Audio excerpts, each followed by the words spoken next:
Wake up, buy here, pay here people. It's a beautiful day. Go grab yourself another cup of joe and say hello to Jim and Michelle Rhoads on the Buy Here, Pay Here Morning Show. Take it away, you two.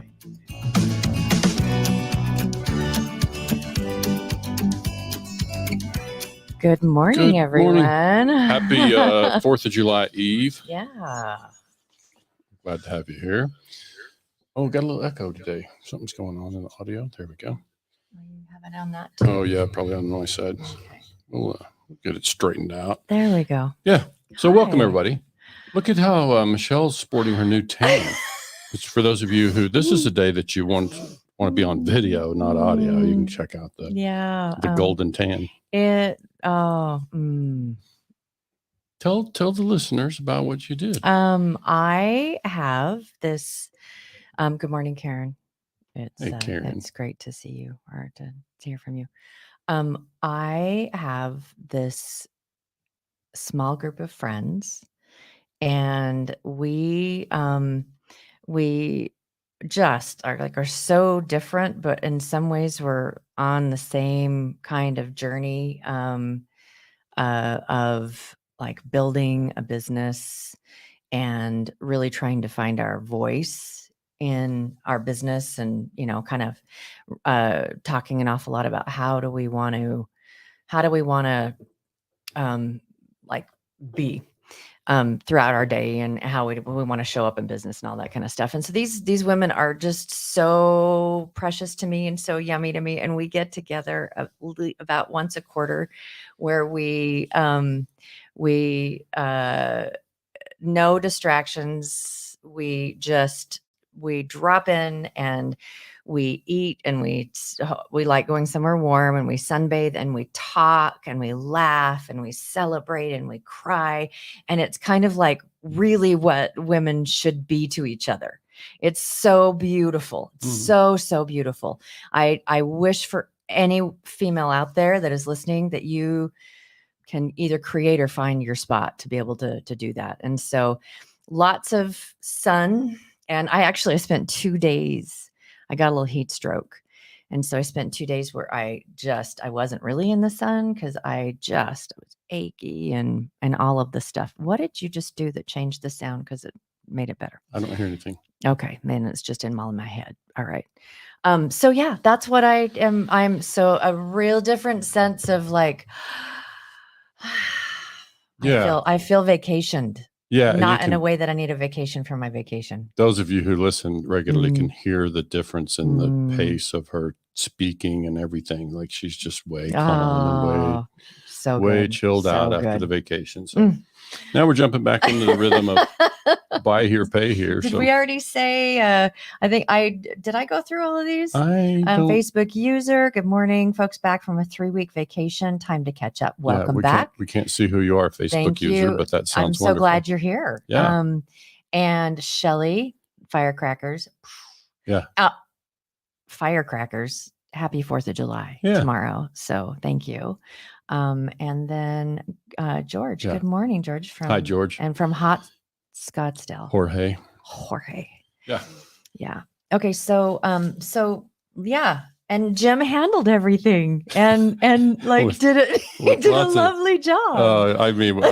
We got it to air live, which is clumsy, but we're glad you're back. It was, thank you. Yeah. I'm glad I'm appreciated for sure, of course, all the stuff, but yeah. Forgive the noise. So tomorrow is a big day.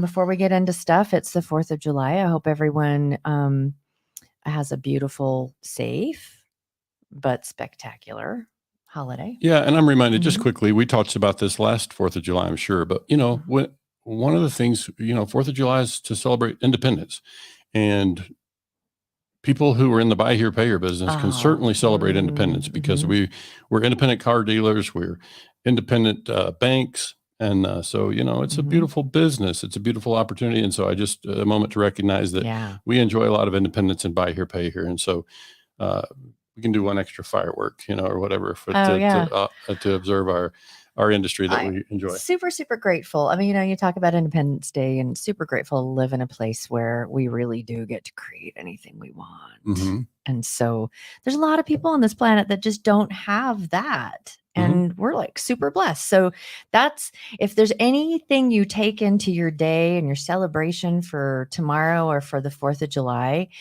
just try to bring in a sense of gratitude for like this beautiful place that we live that allows us to be able to do the stuff that we do and that brings us joy and fires us up. Right. So, yep. Outstanding. Okay. August 1st, before keep it on your calendar. Really, this is just going to be such a great, it's more operational in the track. And so it's on deal structure, and Jim and why do I keep going? Mark Burkholder, Brent Carmichael. Okay. Sorry, Brent. No offense meant. And Chuck Bonanno. She's not really awake yet. Well, I just apparently I'm like still in vacation my head's just bear with me, folks. Yeah, she'll get there. I'm catching up. It's going to be really great diving into some raw data and numbers. And if you want anyone that these are 3 of the good people to talk about this. I know that there are others, and I appreciate that there are others as well. I mean, these are 3 people that really understand the stuff. So it's going to be a beautiful thing. And this week we expect to be able to announce our 3rd faculty member. I say 3 coaches in addition to Michelle and myself. So we're excited to be able to announce our 3rd faculty member. And many of you will get notified about that by email and what have you. But for our September event, September 18th through 21st. Yes. We do have a couple of seats left. And this is a very closed, not closed. We're keeping it small because that will help the level of impact. Yeah, it's going to be very intimate, just for dealers. And spouses are welcome. 4 dealers and a plus one. It could be a business partner or spouse, whatever. Yeah, and so far we do have Brent Carmichael will be there, and Brent's lovely wife, who I'm looking forward to meeting, and then Mark Burkholder and Mark's lovely wife, Christy, and then we'll be announcing our well, we're kind of the 3rd, and we're like 1. We're the 3rd, and then there's another person that's coming that we'll be announcing that pretty soon here. Right. Okay. It's going to be great. Yeah. Very good. So I think they can find that information on the August 1st is at BHPHNationTV.com. So check that out. All right. So let's jump into our thing, shall we? I need to pull up some polls. Oh, you take the wheel. Yeah. So let me just kind of explain. Our topic for today was going to be about sales capacity. Been working with a couple of clients on this thing, and let me just say right off the bat, there's a lot of factors here. So we're not going to say it depends as much as we're going to talk about the factors that it depends on in order to say, what is your sales capacity? How many buy here, pay here contracts could you conceivably produce if all the pieces of the machine were working well? So, if you think about there's a lot of things to look at. First would be, obviously our marketing and lead generation, but we're not going to spend a lot of time there today. We're going to talk about of the leads that we get, how many of those could we move to the delivery, and what is keeping us from running at an optimum level? So maybe we just kind of reverse engineer this thing, Michelle, and just say, okay, if I could supply the cars, let's take the inventory element out of it for just a minute. If I could supply the cars, and that were not a concern here, we could fill the holes as we sold a car. Then we could look at the capacity of our sales people. Let's look at the sales side first and back into the lead part. But if you look at a salesperson, we did a poll, many months ago, and the question was, what's your capacity of your sales people? Like what do you typically look for in terms of production, from your sales people? Like what kind of volume? And so we got that. We'll try to show it, but it's a poll that basically said, we kind of grouped them in less than 10 to 15, I think, and then 15 to 20. Yeah. So I didn't pull that one up. So do you want me to pull that one? Yeah, I think it might be in a separate email, but bottom line is that's what we're really looking at, is you have to ask yourself, what could my people produce? And the truth is your closing ratio per person might be a little different. Here's a general rule that I've used across years, and I think this just generally still applies. Most salespeople will be able to close, and really this has a little bit to do with your inventory and other parts of your operation. But generally speaking, most salespeople will be able to close about 1 out of 3 people that they speak to on the lot. Maybe 1 out of 2 in this day and age with more, online digital applications coming in, what have you. But if we just think about the people on the lot that visit the building, and if I'm the salesperson that greets them, then I'm probably going to close about let's use 1 out of 3. So now the question, oh, good. Thank you. So now the question becomes, what is going to be that volume? Then we can back into that. If we know that we're going to close 1 out of 3, let's go to the poll here. I can show them, like that says, this poll was from, what does that say, January of 22. Yeah, it was a minute ago. It's a while ago. So basically we're just asking what do we think that capacity is per person, and what are you looking for? What's the question actually say? It says, inspired by this week's question from dealer Darren Smith, what is your average monthly buy here, pay here volume per full-time salesperson? Right. And there's a lot of operations out there running with 5 people, and salesperson is also the sales manager, is also the general manager, right? We know that happens. But for those people who have, a full-time salesperson, then you can see that the most common answer, or the one that got the most votes, was 20 to 24 sales per month, which seems a little high to me. I would have expected that category of 15 to 19 to have more votes, and then actually we have more votes at 10 to 14.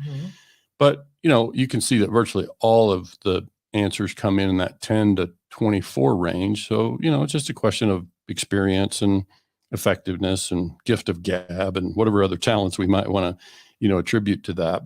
And obviously, as we said, again, inventory can be a bit of a factor there as well.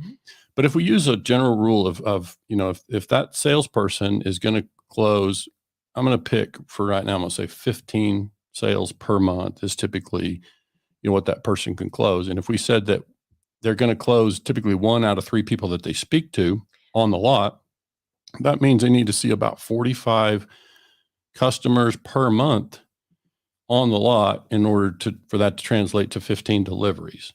So you can adjust those numbers any way you wish. I mean, it can obviously be, as far as people on the lot, we can make that, you want 20 per month per person. You generally need to put about 60 customers in front of them on the lot. So now you can reverse engineer that part and say, what's the percentage that I'm looking for there as far as people on the lot? Obviously, we got to get them on the lot. So now we back up and look at what percentage of leads are we succeeding with getting to the lot. You got a different poll? Yeah, that's right there. You want to read the question? The poll says, for those tracking all leads from all sources. So that's, I think, a key thing to talk about, is that it's talking about, for those of you that are tracking all leads from all sources, those who answered, what is your last 3 months average closing delivery percentage of total leads in buy here, pay here? And we tagged one of the dealers that we were working with on that. And it reached a lot of people. We didn't get a lot of answers, but we reached a lot of people. And so none of you that answered or experiencing something that is more than 25% of all the leads that we are tracking end up buying.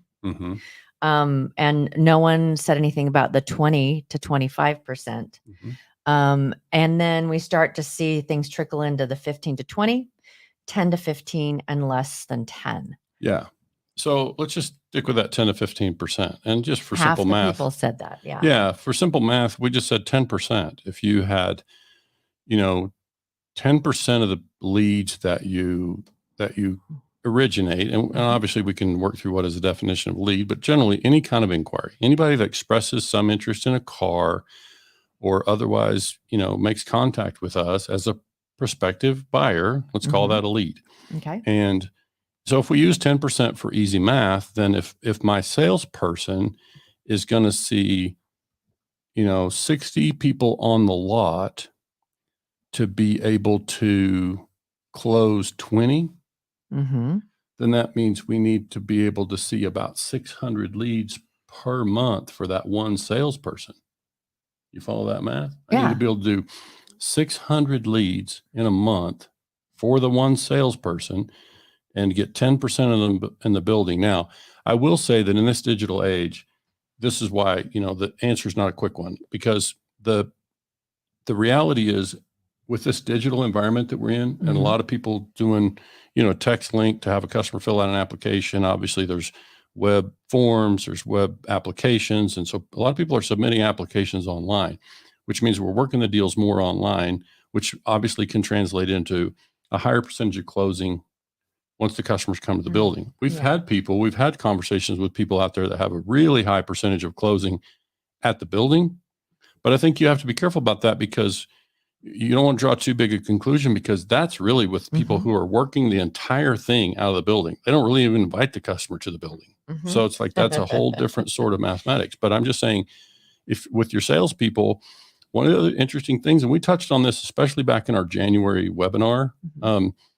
this whole thing about often the people that we employ in the building who are salespeople greeting customers on the lot, Uh-huh. those people are not always as good at the digital online chat, Oh, yeah. right? Yeah. So this is Great one of the case for a things, BDR or someone that's responsible for that kind of communication. And right? just there's not a lot of salespeople that are really talented in that. Yeah. And that's so important. Maggie's probably going, yes, Yeah. yes. Well, they have different skill sets. I mean, there's a phone call, which is Yeah. Maggie's thing, right? And Mhm. and we don't get But as many Maggie's phone about calls. communication, period. Yeah. And so it's like how long her thing, or when we did that event in January where it was about, closing those leads, Mhm. bringing and getting them on the lot, that she's like, the most effective benchmark for what she does. And it was like within, I want to say, like, not hours, and not even like within an hour, it was like within minutes or seconds after someone hits you, that they're getting a connection, a response, Yeah. and it's starting. Yeah. Yeah. And Morning, there's not a Bill. lot of salespeople that have the bandwidth or know how to do that effectively. Well, it's a different skill set in my mind. I mean, the Mhm. people who are good in person are not going to be the same people that are good often in a chat box or chat thread. Sure. It's like, that's just not that same kind of dialogue. And often there's an age gap and whatever. It's like, so we just have to be watchful about all that. And I think if we just kind of keep it on, what are the bottlenecks? What are the limitations? What keeps us from doing our capacity? So Do you want to if do we this think one about, next? in just a minute, I think what I'm really looking at is just from a standpoint of just what can I produce? If I can feed the inventory, and inventory is not my challenge, then what is it in our sales process? It's going to be people and processes. What are the constraints? What keeps us from being able to, get optimum in terms of our closing ratio and our deliveries? So those are the things, we kind of backed up from, how many people can we get on the lot? Mhm. And, there's this whole thing in our industry about timing of applications. I said some people are shooting links and doing applications all Oh, remotely. that's the one you wanted to talk Oh, about. no, not necessarily. I'm talking through all of it. So you Okay. don't have to jump. It's All like, right. the thing is, we're just talking through all the pieces. And, Okay. and so we don't have to even refer to those polls. But basically, when we look at the process, then we know that if we go backwards, certain number of people on the lot, Mhm. and then when do we take the application and when do we test drive? Mhm. So we can show that one if you've got So it. the one I've got set up is percentage of buy here, pay here customers. Okay, so let me read the poll really quick. And it was, of buy here, pay here customers who visit your lot, what percentage take delivery? Right. And there were 28 votes on this one. It looks By like far. we're all having some level of success, because the less than 10%, Mhm. there really wasn't anything there. There were a couple that were of people that land on the lot that were 10 to 20%. Mhm. And then there were a couple that were 20 to 30%. Right. The majority was over 30%. And I'd like to make a jump. Well, let's not squirrel. Okay. Okay. That we talked earlier about of leads that are being captured, Mm-hmm. how many are getting closed or how many are, and those numbers were, obviously that there's not a lot of dealers out there that are like tracking that, capturing that lead thing. Cause this is not shabby for dealers that over 30% when they land on the lot. Yeah. Again, I think the variable in all of that is how many of them are doing the application before the customer ever gets there. So that means sometimes dealers are only inviting in the qualified applicants. Yeah. So that's a little different thing. And so let's do this here too. And that really is, it does sound like it's a function of, I need to give me just a quick second here. Keep talking. So here's a tangent. Here's a kind of a thing to think about on that matter of the percentage of customers. So let's just think about that thing about I'm only inviting in qualified applicants. Okay. Well, ask yourself why you choose to do that. You're thinking because I don't want to put on my salespeople customers who are not qualified. All right. So, and why is that? So let's just break that down for a minute. Why would we not invite a customer who's marginally qualified or otherwise, maybe a little short on down payment, whatever it is that's causing us to filter them out? We don't invite them in. Well, if we look at our capacity for a salesperson, they can handle so many customers per month or delivering 15 to 20 or whatever the number is. So let's break that down. And in most dealerships, a salesperson is going to work 20 to 22 business days a month. That means if they're delivering 20 customers a month, then that's a deal a day that they're delivering. They're greeting roughly, based on these numbers, 1 or 2 other customers per day at the rate that they're going now. They have the capacity, in my mind, to meet with more people. So we have to look at that. So what I'm saying, here's my point, is that if I'm a sales manager and I'm working with my sales people, I'm inclined to invite the marginally qualified customer. If they're a little short on down payment, a little short on income, I'm going to invite them in. Why? Because when I get them here and I can talk to them and my salesperson can talk to them, we can often find a way to bring something together. Customer can actually do more down payment, or maybe there's a free and clear trade we didn't know about. Maybe there's somebody in the wings who can serve as a well-qualified co-buyer. My point is, we're kind of making our salesperson job easier, I think, but we're also missing some leads, probably missing some opportunities because we're screening people out on the front end, and we're doing that in the interest of efficiency. But I'm afraid we're over screening sometimes. Well, and I think it also is a function of what metrics are we using to screen them? Right. Are we using metrics to screen them that are really about the individual and the individual's ability to commit to a contract and stay the course? Yeah. But, for our purpose today, and really the other question is, who's making that judgment about who we invite in? Like, we covered that as a separate subject months ago, but it's a question of who makes the call about what's a qualified applicant who we invite in. And so again, if I'm thinking just as a sales manager, which that'll be a fun subject for us to take in the future, when is the right time to hire a sales manager? Because, we were talking about that this morning over coffee. A good sales manager can help, limit that, or measure certainly and monitor that and make sure that we're, looking at applicants and our salespeople are being evaluated, on their performance and so on. So I think I'm just trying to figure out what is going to be the way to get to a place where I can measure and I can know what my salesperson capacity is, invite more applicants in, work more applications, and have a chance to close more of those. But really, if we identify the bottlenecks, it's really going to be, what is our marketing thing and ability to drive leads? For today, I was really just talking about the leads. Once we generate a lead, regardless of what kind of method we use to create that, how do we generate leads, and how do we work them once we get? It's an interesting thing, and I'm kind of like, all of these different poles and pieces are kind of going think, think, think, think, think, think, think, think, think, and I'm there's a common thread, which is going to be helpful for any dealer, is to start measuring these things, Mhm. like getting in the habit, whether it be, daily Mhm. or when you're doing your team meeting, that you're recording like how many people showed up on the lot, Sure. just that, and just walked on the lot. And I'm assuming that you're asking in the course of your interaction with people on the lot, how did you hear about us? Mhm. And so it could have been through an ad or whatever. And so that's being properly captured.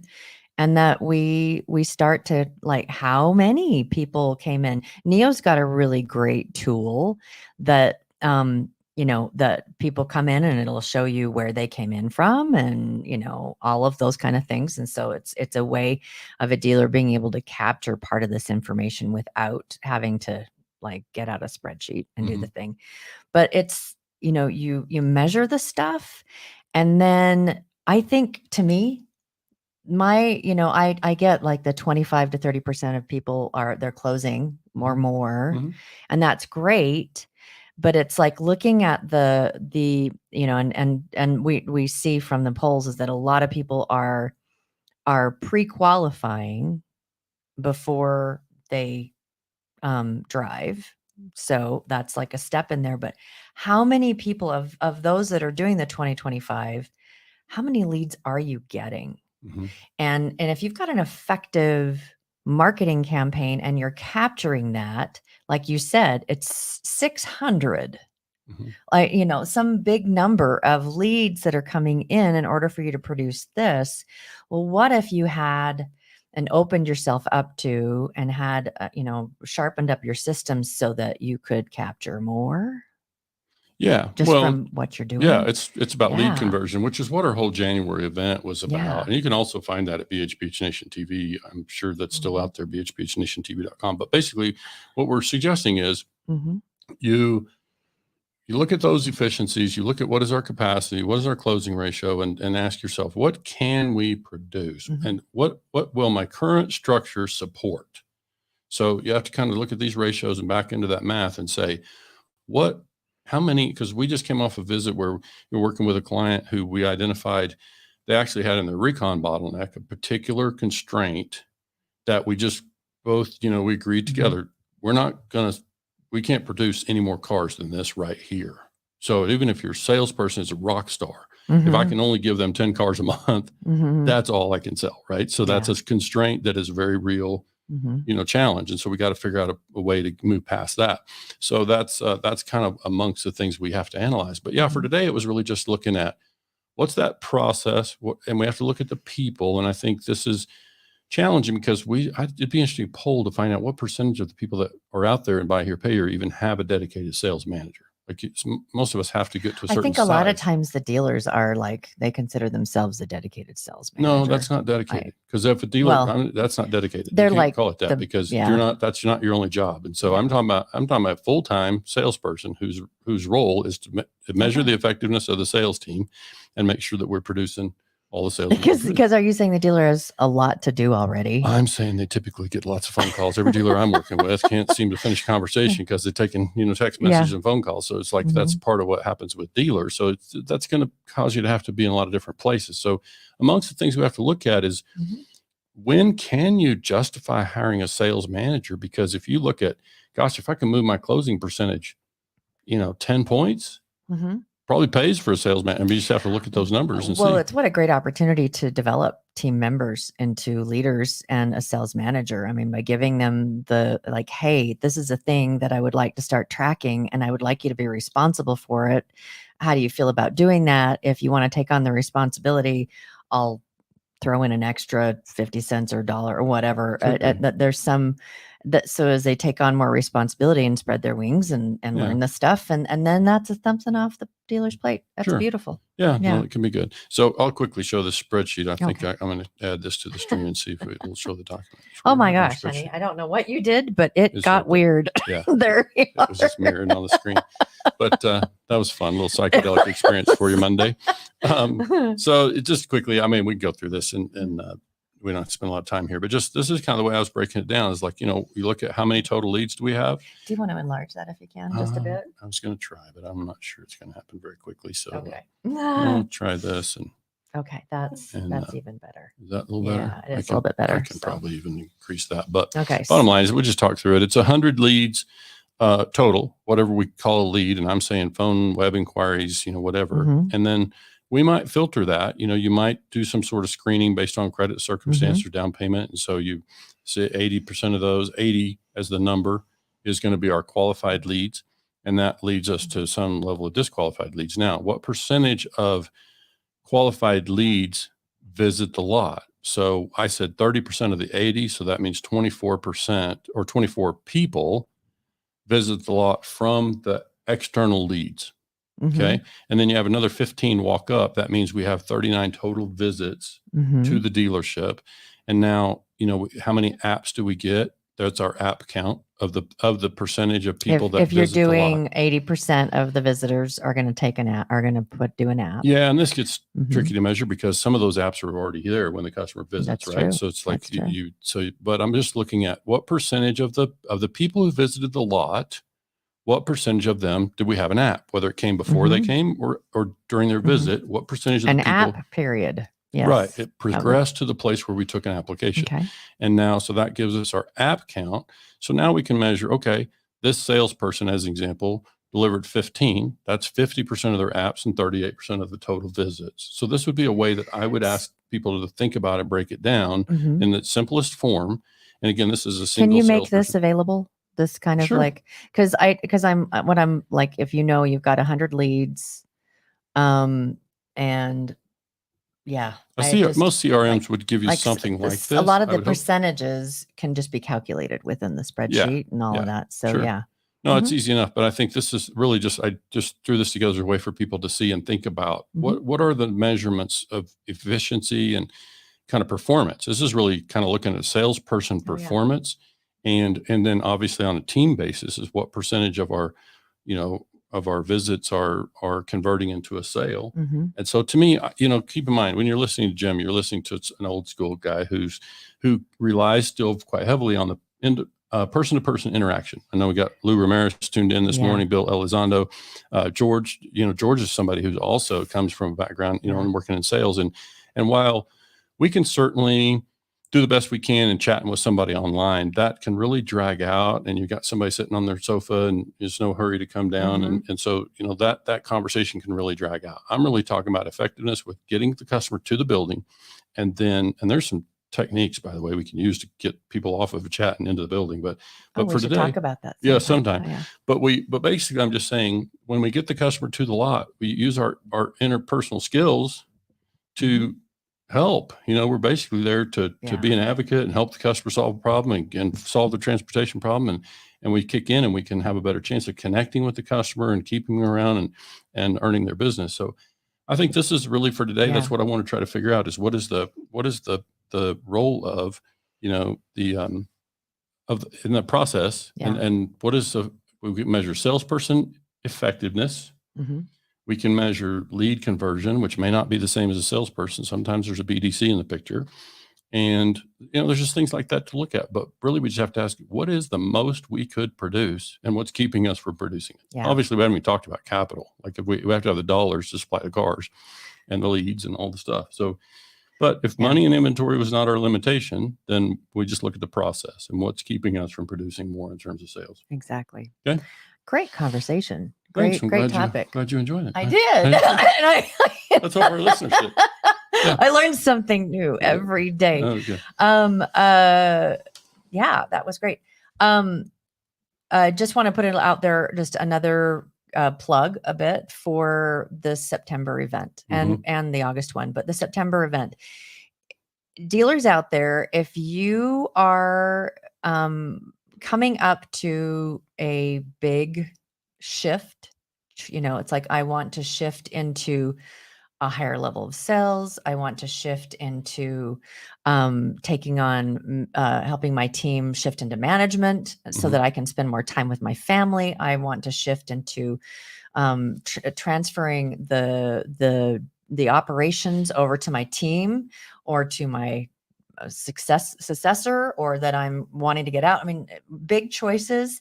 This event in September is for that. And it's bringing people together that can really help you just pinpoint the stick points and the processes and help you to be able to formulate a plan. Yeah. Well, dealers who leave on Mhm. Thursday at lunchtime should have a pretty well mapped out plan. Yeah. And you and I will be supporting that. Well, after and the that's part of this coming is that it includes 12 weeks or 12 sessions with Jim and I for implementation. So Mhm. whatever it is that plan is when we're done, that we will be with you and walking with you for 3 months. Yeah.